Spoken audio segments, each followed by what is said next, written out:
রাদিয়াল্লাহু আনহু যখন মুসলিম জানের খলিফা, সেই সময় হযরত আলী রাদিয়াল্লাহু আনহু তিনি একদিন স্বপ্নে দেখেন যে রাসূল করিম সাল্লাল্লাহু আলাইহি ওয়াসাল্লামের পিছনে ফজরের নামাজ আদায় করতেছেন। ফজরের নামাজ শেষ করে দোয়া তাসবিহ পেশ পরে মসজিদ থেকে বের হলেন। নবীজি নামাজ শেষ করে পিছন দিকে ফিরে বসে আছেন। এটা তার প্রতিদিন নিয়ম ছিল। নামাজ পড়ে তিনি পিছনের দিকে সামনের দিকে ঘুরে বসতেন। আলী রাদিয়াল্লাহু দোয়া তাসবিহ করে মসজিদ থেকে বের হয়ে গেলেন। বের হয়ে দেখেন একটা বুড়ি দাঁড়ানো, বুড়ির হাতে একটা পাত্র, পাত্রের মধ্যে অনেকগুলো খুরমা। বুড়ি বলল, আলী, এটা আমার নতুন বাগানের খুরমা, তুমি এটা নবীজির হাতে দাও, দিয়ে বলো তিনি যেন খান এবং সাহাবীদের মধ্যে বন্টন করে দেন। এটা কি স্বপ্ন না বাস্তব? স্বপ্ন, বাস্তব না, কিন্তু এটা স্বপ্ন। স্বপ্নের মধ্যে হলো যে আলী রাদিয়াল্লাহু আনহু বুড়ির হাত থেকে সেই পাত্র নিয়ে নবীজির কাছে দিলেন। নবীজি স্বপ্নের মধ্যেই তাকে পাত্র থেকে একটা খুরমা নিয়ে আলীর মুখে দিলেন।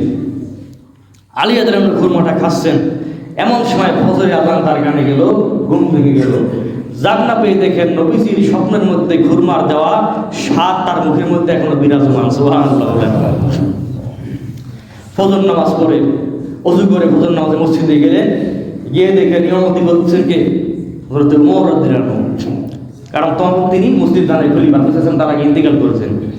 ওমর ফজর নামাজ ইমামতি করতেছেন। হযরত আলী রাদিয়াল্লাহু আনহু পিছনে নামাজ পড়লেন। নামাজ শেষ করে দোয়া তাসবিহ পড়ে মসজিদ থেকে বের হইলেন।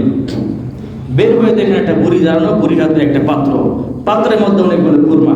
বুড়ি বলল, যা আলী, এটা আমার নতুন বাগানের খুরমা, এটা গিয়ে আমিরুল মুমিনিন হযরত ওমরকে দাও, তিনি যেন এই খুরমাগুলো খান এবং সবার মধ্যে বন্টন করে দেন।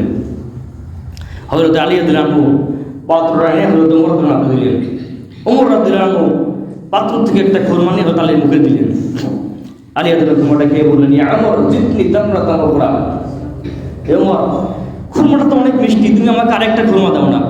এখানে যতগুলো খুরমা আছে সবাইকে 4-5টা করে দিলেও বেশি হবে, কম করবে না। হযরত ওমর বলেন, ইয়া আলী, লাউ আন্না রাসূলুল্লাহ সাল্লাল্লাহু আলাইহি ওয়াসাল্লাম যাদা লাজিদনা। ইয়া আলী, রাসূল সাল্লাল্লাহু আলাইহি ওয়াসাল্লাম যদি তোমাকে স্বপ্নের মধ্যে একটার বেশি খুরমা দিতেন, আমিও তোমাকে একটার বেশি দিতাম। সুবহানাল্লাহ বলেন। হযরত আলী অবাক হয়ে গেলেন।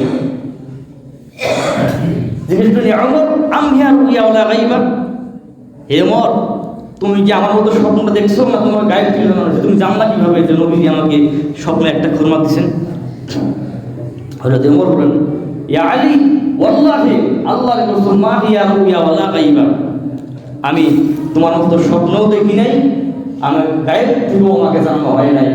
ওয়ালাকিন্নাল আখলাসা কলবু ইয়ারা বিনুরিল্লাহ, আসল কথা হচ্ছে একজন মুমিন যখন আল্লাহর জন্য হয়ে যায়, সে আল্লাহর নূরের সাহায্যে দেখতে পায়। বলেন